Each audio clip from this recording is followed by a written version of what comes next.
it's on. Okay. So having more courage.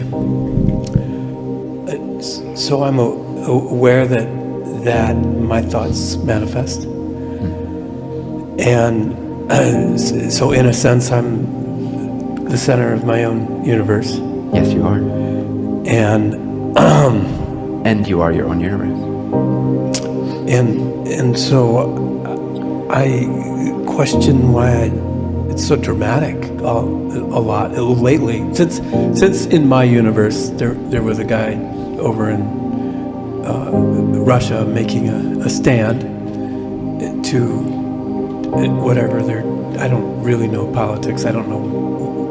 I think there's been an attempt to reunite the former Soviet Union power, and I knew there was a realistic potential of a nuclear confrontation.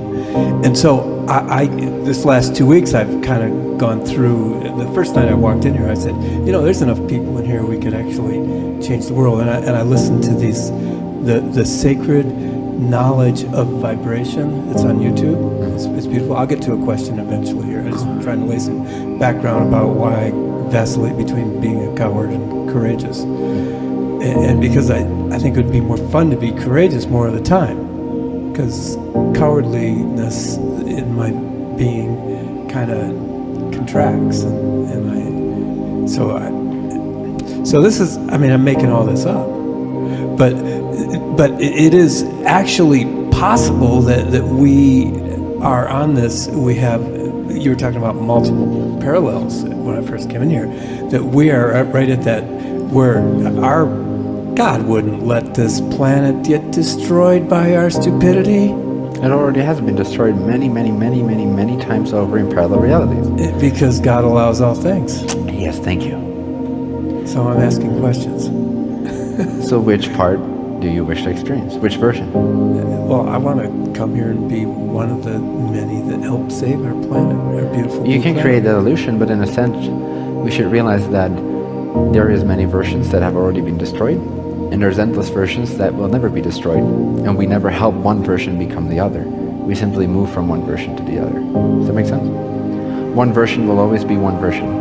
Destroyed planet Earth is not going to be not destroyed planet Earth. That is its own frame, its own possibility of infinity. There's endless possibilities that are not destroyed, that prosper, that have different experiences, depending on your definition of prosper. So it's up to you. You can generate the illusion, which is beautiful, and I'm not taking that away from you. And in a sense, I'm doing the same thing. We're in the same field of illusion, of deluding ourselves to think that we're helping the planet. But that's a beautiful thing. We're not actually helping the planet so much. It's a story we all collectively agree to play out, because the story is what gives us a sense of relevance. It's what gives us a growth experience. It's what makes us learn about the universe, how creation works, and who we are as consciousness. So we use as a permission slip the idea that there is a planet Earth to either save or not save, but in a sense that's not actually true. Yes, the illusion is generated in our collective that there is a planet that may or may not need some aid and assistance in waking up and in becoming more naturally realigned with itself and all that. But you have to understand that that is an illusion that we play out by connecting all these parallel realities in a certain order. Every moment will always remain where it is. So as long as you know it's an illusion, you can have even more fun with it. You won't take it too seriously, because if you take it too seriously, you will dwindle down the black hole of, not the positive black hole, but the black hole of negativity. And you will shift yourself into a vibratory state where you will perceive a configuration of the universe that is not as you would like it to see. So in order to actually save the planet or generate the illusory experience of where you have saved the planet, you have to be willing to take that journey lightly.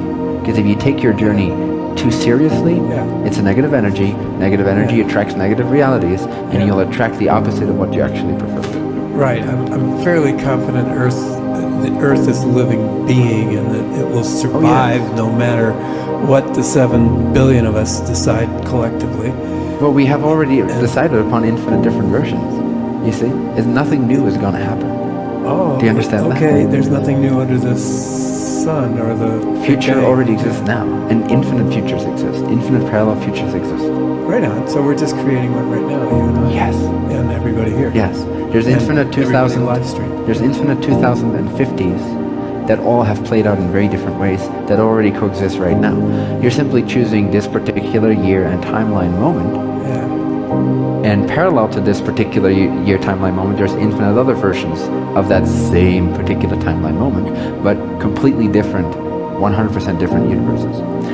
So everything has already happened. What's new is your relationship to these things that already exist. So the way you generate your timeline through these infinite parallel realities is what makes creation expand. So what's really interesting is how do you relate to yourself, and how do you relate to the permission slip of planet Earth and the collective and the 7 billion people? What does that mean to you? How do you respond to that? And what do you choose to shift into after this moment and after this moment, and why? And what do you learn from that? And who do you become as a result of that contrast? What do you generate? What type of preference will you generate and then choose to manifest? That is what is cutting edge, is the relationship. We don't really have to worry about the state of the configuration of the universe, because there's infinite universes and they will always be as they are in that universe. We can't change that because that's a snapshot. Every nanosecond is another configuration of the universe, and there's infinite parallel ones that look completely different. So you can never change something structurally. You can only shift into a different alternate reality that then appears structurally different, because it is a completely different reality. You have not changed the previous reality. You have moved yourself through relationship consciousness into another type of configuration of the universe. I just needed to wake myself up tonight because I was falling asleep, and I wanted to get some energy, and I feel you really helped me. I got some energy now. So in my universe there are like zillions of races, and the Earth itself, the living being we call Earth, is a portal, and it's a nice vacation spot for some, and others probably are going to fight over this planet or whatever they need to do. But I get to choose each and every moment where I put my attention. Yes, and that is what is cutting edge. So when we get too absorbed, which is fine because that's another way to build a relationship, so in a sense even that is cutting edge, but when we place too much emphasis on the external world and saving the external world, we're forgetting the fact that that external world will never change. It exists for its own purpose, just like one floor of consciousness exists for its own purpose, and will always remain available to whatever consciousness wants to visit there. There has to be infinite options for these infinite diversifications of the overall consciousness, each with its own sense of I am, to now navigate through these infinite options in their own infinitely unique pattern or order. That's how we generate multiple timelines. Each I am generates its own timeline by sifting through this timeless now that coexistently holds all potential universes. The way you move through that, through your relationship, through your vibration, through your frequency, through your state of being, through your state of consciousness, is what makes your journey add to the expansion of consciousness, to the knowledge of self. You're not ever changing what you see. You're changing into another thing that you're then seeing. That other thing already existed as well. Short side question.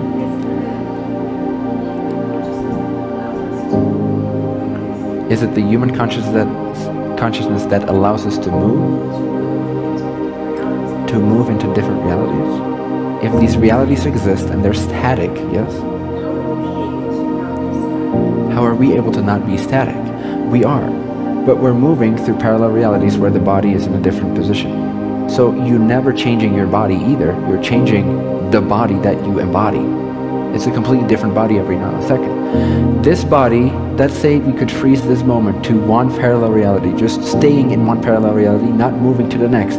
What we'd experience is everything being absolutely frozen in one configuration of energy. And you'd see that the environment and the body are both the environment. Your body is part of that reality. When you shift your consciousness, you're shifting into another reality where the body is slightly different, and the plant over there is slightly different, and the stars are aligned slightly different. It's a different parallel reality that comes with a different body. The body belongs to that reality, not to you. You're not a body inside of a reality. The reality is inside of that. The body is inseparable from the reality that you choose as a slide that moves through your consciousness. You are consciousness, you're not the body. You're choosing a particular vehicle to express yourself through. Does that make sense? And the body will always be part of this particular universe that you're now embodying and now embodying and now embodying. You've never been the body, you've only projected it into the light of your consciousness. The more aware you are of this, the more you can actually make changes to creation, to your body, because you understand that all the time your body is flickering in and out of existence. And if you notice that, you can actually change how it's going to flicker back into existence more and more. We covered some space. Space, yes. Non-existent space.